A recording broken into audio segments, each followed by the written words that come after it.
एकूणच वैश्विक तापमान वाढीमुळे ग्लेशियर्स किंवा पाण्याचे जे झरे आहेत त्यांच्यावरती सुद्धा दुष्परिणाम होतो.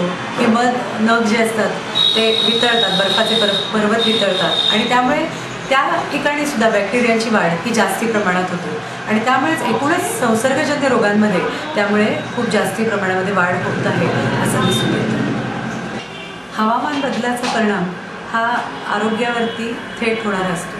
त्यामध्ये मुख्यतः हवेचं, पाण्याचं प्रदूषण आणि जागतिक तापमान वाढ या दोन गोष्टींचा विचार आपण खूप गंभीरपणे करायला पाहिजे. प्रदूषणाचे थेट परिणाम श्वसन संस्थेवर सर्वात जास्ती प्रादुर्भावाने दिसतात. त्यामध्ये अस्थमा किंवा दमा, नंतर न्यूमोनिया, TB, क्षयरोग यासारखे विकार हे खूप जास्ती प्रमाणामध्ये प्रदूषणामुळे वाढत असतात. त्याचबरोबर पाण्याच्या प्रदूषणामुळे पचनमार्गाचे विकार याच्यामध्ये खूप जास्ती प्रमाणामध्ये वाढ होते. त्यामध्ये टायफॉईड, कॉलरा किंवा कावीळ यासारख्या विकारांचं प्रमाणसुद्धा आजच्या काळात वाढलेलं आपल्याला दिसतं. तापमानातील बदलामुळे पाण्याचं स्टॅग्नेशन किंवा तुंबणं याचं प्रमाण पण वाढतं आणि त्यामुळे जंतूंची वाढ त्यामध्ये खूप जास्ती प्रमाणात होते आणि म्हणूनच बॅक्टेरियल, विषाणूजन्य किंवा व्हायरल इन्फेक्शन्स आणि वेक्टर बॉर्न डिसीजेस म्हणजे मलेरिया, डेंग्यू यासारखे वाहकाद्वारे होणारे आजार यांचं प्रमाणसुद्धा खूप जास्ती प्रमाणामध्ये वाढलेलं आपल्याला दिसतं. श्वसनमार्गाच्या विकारांबरोबरच हृदयविकार आणि रक्ताभिसरणा संस्थेशी संबंधित विकार यांचा सुद्धा संबंध हा प्रदूषणाशी थेट जोडला गेलेला आहे असं आता सायंटिफिक स्टडीजद्वारे सिद्ध झालेलं आहे. त्यामध्ये हृदयविकार, उच्च रक्तदाब, रक्तवाहिन्यांचे विकार उदाहरणार्थ ॲथेरोस्क्लेरोसिस किंवा कोलेस्ट्रॉलचं प्रमाण वाढणं यांचा संबंधसुद्धा प्रदूषणाशी दाखवला गेला आहे. हवामान बदलामुळे एकूणच निसर्गाचा समतोल हा बिघडलेला आहे.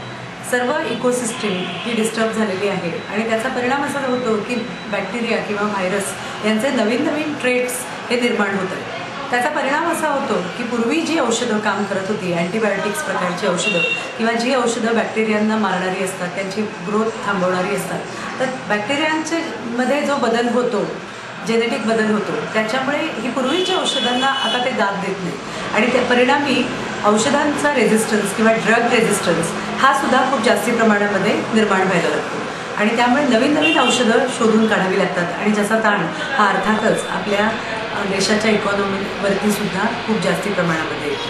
The most common infections that we see in Pune during summer months are dengue, malaria and typhoid. Leptospirosis and viral hepatitis are two other infections that we see less commonly, but the numbers go up during summer months.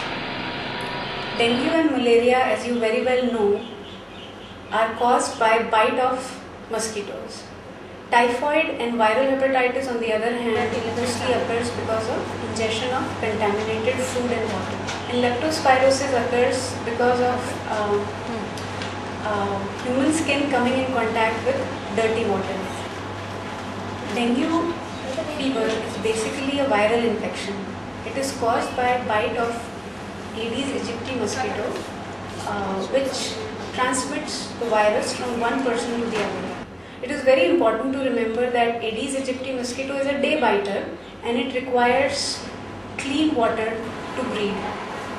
When the temperatures go up in summer, the Aedes aegypti mosquito survives for a longer period of time.